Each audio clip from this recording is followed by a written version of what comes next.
There's this big park area kind of by the police department.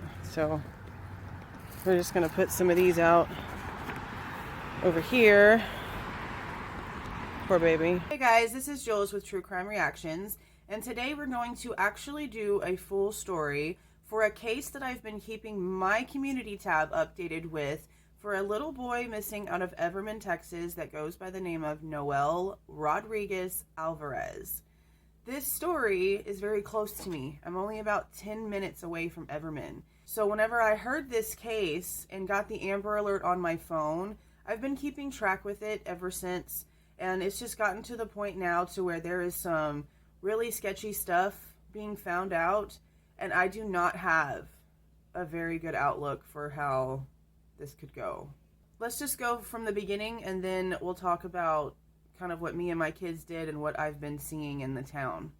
So on March the 20th, CPS received an anonymous tip that Noel had not been physically seen since November of 2022. Now we just got into April. That's 5 months, y'all. That is 5 months that they are claiming that this baby has not been seen alive. Okay. So the anonymous tip to CPS led to police having to go out and do a welfare check. Well, they went out, and the family lives in a shed shack situation. And there's an older gentleman that had been helping the mom out for almost a decade now, just kind of trying to be a support system to her, according to these reports.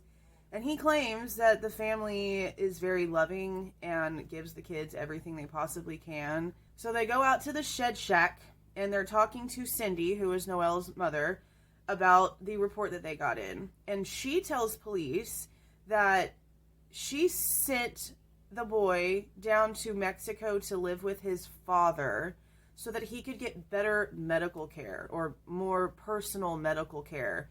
That's a strange comment in my opinion, but we're going to continue. Well, it turns out that that was not true. Law enforcement spoke with the father, and no, he'd actually been deported before Noel was even born. So once they figured out that that was false, they put an Amber Alert out, and that's whenever I saw it, because I got the Amber Alert on my phone. Not literally like the next day we start getting reports that the entire family has fled the country to India. No, Noel's mother was married to a man that came from India, so he has close family connections there. And it's insane to me that this family was able to just gather up the thousands of dollars that it would have taken to do this. Okay, I looked up the flights out of DFW to get to India, and it's anywhere between like $529 and $729. One way. So this is 2 adults and 6 children, 6 kids, 8 people, last minute flight to India. Let's just give it an average of $600 per ticket at 8 people. That's almost $5,000 that they just scraped up overnight, and they live in a shed shack that looks like it's falling apart. You can see the photos and the inside videos of it. But they were able to scrape up that much money last minute on top of paying for their digital visas. Now, I'm not really quite sure how much that stuff cost, but no type of identification or documentation that you need to get from the government is free, okay? So I know that they paid for those. And in the truck that was found at the DFW airport that they left there when they fled, there was one digital visa that was actually left in the vehicle for one of their children. And it was dated March 21st. It was the day after the anonymous tip to CPS was reported. That's very weird. Now, there was an update that was done that I actually ended up missing on Friday, and it turns out that there was a concrete slab kind of laid out to be kind of like a walkway porch thing in front of this shed shack that they lived in. And it wasn't paid for by the homeowner, the property owner. It was paid for out of Cindy's pocket. Now, apparently, whenever they first did a scan, there was some sort of anomaly under the concrete. Well, they dug it up and they had their canines come out there, and there was nothing there whatsoever.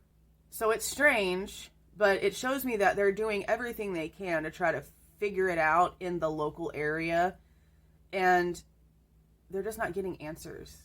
And honestly, I've been really impressed with the officer, the chief of police, who's been doing the press conferences, because Everman is a village, you guys. It's less than 6,000 people. It is a village, okay? So for him to be so, I'm just going to say professional in this, because it's not like this man has gotten in front of the cameras a lot. I mean, he could have if he came from another town, but being in Everman, he damn sure has not been in front of cameras very much at all.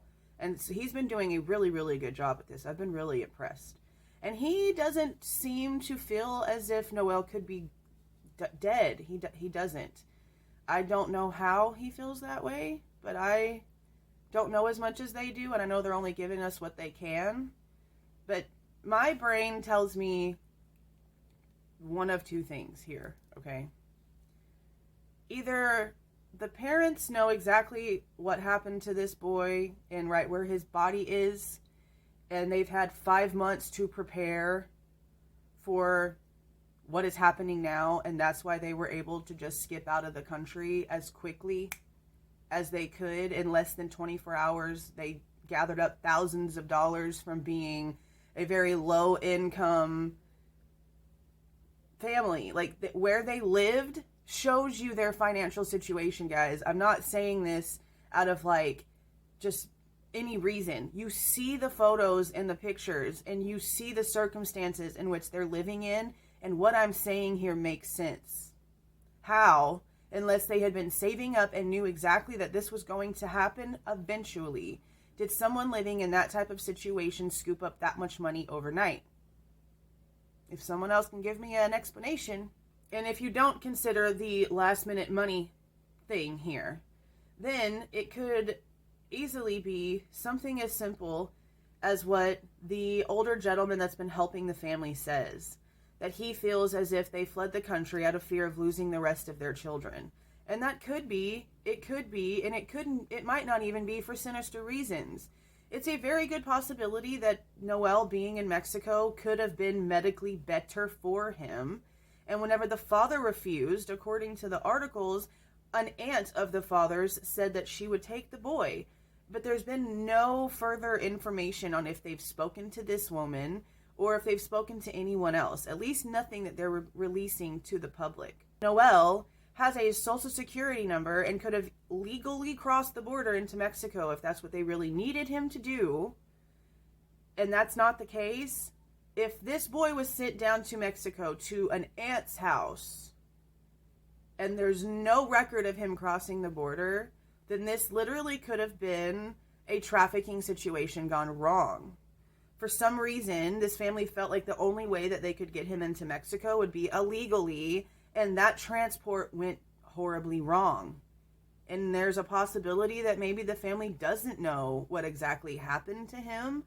They just know they sent him off to Mexico under a planned arrangement and have not heard a thing since. Because that happens, guys. That happens a lot. Our Texas border system is broken. My dad used to work very severe, highly clearanced security down on the border. And there's some things that he has told me. And the reality that you guys see on TV is not the reality that's going on down there. What goes on down there would give you nightmares. So whenever I drove through Everman earlier this week, I only was on like one part of it. There's only one part that I have to actually go through for what I needed in Everman. And there was nothing. There was no flyers. There was no posters. There was no nothing for Noel. No missing persons posters. So I contacted my ex, who had my youngest at the time, and was telling him about it. And I was like, I'm going to come bring some out this weekend. Like, this is stupid. I'm going to make one, and I'm going to go print it, and we're going to come in. I'm going to make the big kids help me. Like, this is something they're going to help me do. And we did. We went out, and I got some flyers from Office Max, and we went out on Saturday morning after getting donuts and coffee, and went and spread flyers. We drove down Wisteria, which is the road the little boy lived on. It's right across the street from a big school. So I'm wondering if that's the school that the rest of the kids went to, because it was also reported that up until this like anonymous tip that tipped CPS off about what was going on, The kids, the other kids, were having a whole bunch of absences that were being reported. Now, I will also state the mother does have quite a few drug and alcohol charges. Now, while someone being a drug addict or an alcoholic might not make them the best parent, it doesn't make them a non-loving parent. So whenever I hear this older gentleman that is known for being who has been helping the family say the things that he is saying about how loving and caring these people are, it's possible that they were just in a real crap situation, had issues of their own, and was literally just doing the best that they could, and decided to make a choice to try to help their son in the only way that they knew that they could, and something went wrong. I know that the world is jacked up, okay? And I know that we see parents do horrible things. I was just sharing a story in my community tab 2 days ago of a mother who was stabbed to death over 100 times in her apartment, and the little 2-year-old boy had been missing from the scene. Well, they found him later in the mouth of an alligator, and now the father, with his completely dead eyes, is now charged with both of their murders. For what? What's the reason for that? And we see what's going on with Quentin Simon's case. Leilani thinks that she can walk around and say, I don't want the cameras on me. I don't want the cameras on my family. Well, maybe Quentin wanted to live, so sit down and shut up. And on top of that, look at the West brothers. Look at that case. Now that everything with these crappy-ass adoptive parents is now going to trial. The boys were last reported being seen alive months and months before they were reported missing. I don't understand these types of situations. How do whole children just go unnoticed? I don't get it. It's just sad to me that this is like our reality. And I get comments a lot about, are we getting worse as a human race? Are we getting worse? Or are we just more succumbed to everything because of the internet? And honestly, guys, humanity has been broken from day one. You can agree with that, no matter what your religious preference is, no matter what your agreement is on how we got here. We've always been jacked up. And I think it's just gotten to the point to where we can get instant access to everything, and it's no longer able to be hidden. And it's sad. Like, I was thinking about it yesterday when it comes to my kids, right? I wanted them to participate in doing something selfless. And it's sad that I have to take my kids to go out and put missing persons posters up for a 6-year-old little boy, because that's a lesson that I feel will teach them the type of humanity that I want them to have. It's kind of just sad all the way around, the more that I think about it. But that's pretty much it when it comes to the story itself and the updates that we have. Now, the parents, the stepfather and the mother, have been charged with felony child abandonment and neglect. But I don't know if that's enough to get them extradited back from India. So I don't know what the next steps here are going to be. But I'm going to keep you guys updated, either in video form or in my community tab. And hopefully something good happens here. I know we have been having some interesting stories of kids that have been reported missing, being found in strange places, and time has gone by and they're found and they're alive, and that's great. That's amazing. I'm hoping that that's how this story turns out. Something is just telling me it won't. And I think maybe a lot of it has to do with the fact that this poor baby has so many medical conditions. That's my biggest oh my God situation when it comes to this, you know. But yeah, that's it. I have not made my coffee yet. I'm surprised my brain is even working at this point. See y'all. They have a sign right here on the City of Everman building.